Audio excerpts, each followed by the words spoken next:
On a quiet street outside Chicago, there was a house that looked completely ordinary. Children rode their bicycles past it. Neighbors waved at the man who lived there. Families invited him to their parties. He was the kind of neighbor people trusted. His name was John Wayne Gacy. He was a businessman, a community volunteer, a man who cooked for his friends and organized neighborhood events. He was also a clown. But beneath his house was a secret so horrifying that when investigators finally opened the ground below it, they discovered something that would shock America forever. 33 young men and boys had disappeared into the darkness beneath an ordinary suburban home. And for years, the man everyone trusted had been hiding the truth in plain sight.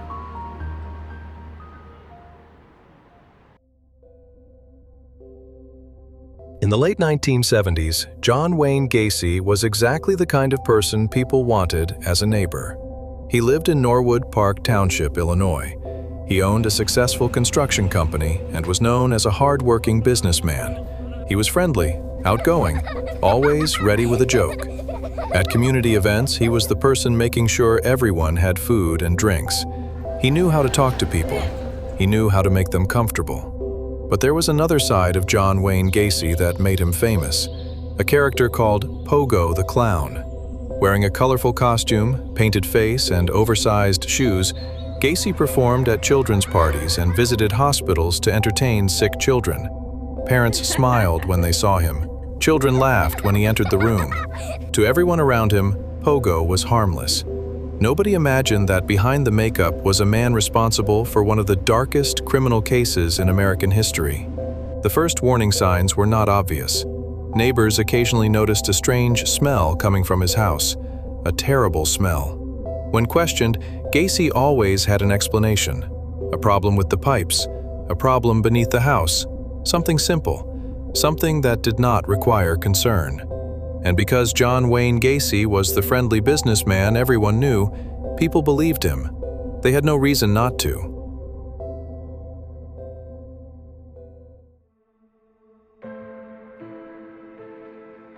Between 1972 and 1978, young men across Chicago began disappearing. At first, there seemed to be no connection.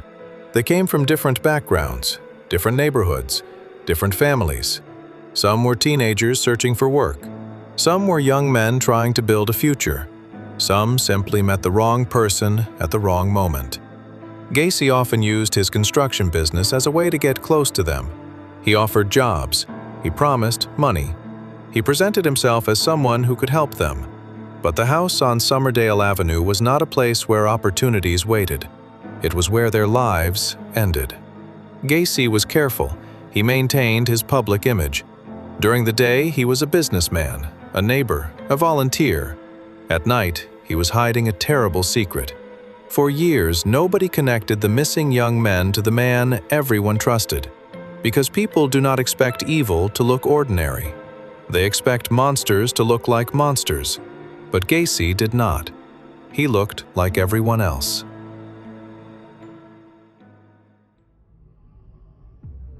The most disturbing part of the Gacy case was not only what happened inside the house, it was how close the truth had been. The evidence was there. Neighbors smelled something strange.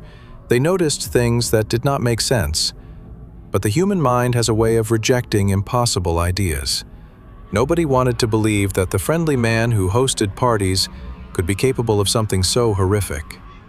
The smell coming from the house had an explanation. The strange behavior had an explanation. Everything had an explanation. Until December 1978. A 15-year-old boy named Robert Peast disappeared.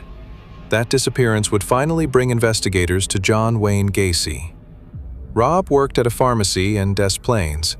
On the evening of December 11th, he told his family he was going to speak with a contractor about a possible job. He never came home. His family immediately reported him missing. Investigators discovered that the contractor was John Wayne Gacy.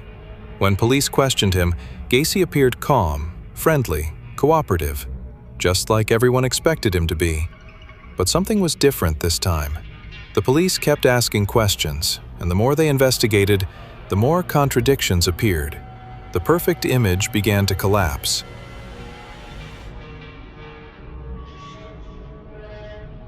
On December 21, 1978, investigators entered Gacy's home with a search warrant. They searched the property. They looked through the rooms, and eventually they found the entrance to the crawl space beneath the house. When officers opened that area, they discovered the truth hidden beneath the floor. The ordinary home was actually a crime scene. Investigators spent weeks carefully excavating the property. The discovery was beyond anything they expected. 26 victims were found beneath the house. Others were discovered in the nearby Des Plaines River. In total, John Wayne Gacy was convicted of murdering 33 victims. Most were teenagers or young men. Many families had spent years searching for answers, years wondering where their sons had gone. The discovery finally gave them the truth, but it also revealed something terrifying. For years, a killer had lived among them. He attended parties, he shook hands, he made children laugh, and nobody knew what was hidden below his home. John Wayne Gacy went on trial in 1980. The evidence against him was overwhelming. The jury took only a short time to reach a decision. Gacy was sentenced to death. During his years on death row, he continued trying to control the image people had of him. He painted. Many of his paintings featured clowns, including Pogo, the same character that once made children smile, the same costume that helped create the illusion of a harmless man. But behind that painted smile was a reality far darker than anyone imagined. On May 10, 1994, John Wayne Gacy was executed. But the question that remained after his death was not only how he committed his crimes, it was how he managed to hide them for so long. How could someone organize neighborhood events, run a business, and make people laugh while carrying such a terrible secret? The answer was frightening, because there was nothing about him that looked different. No avant-grise, no warning, no visible mark that revealed what he was. He looked like a neighbor. He acted like a neighbor. People trusted him like a neighbor.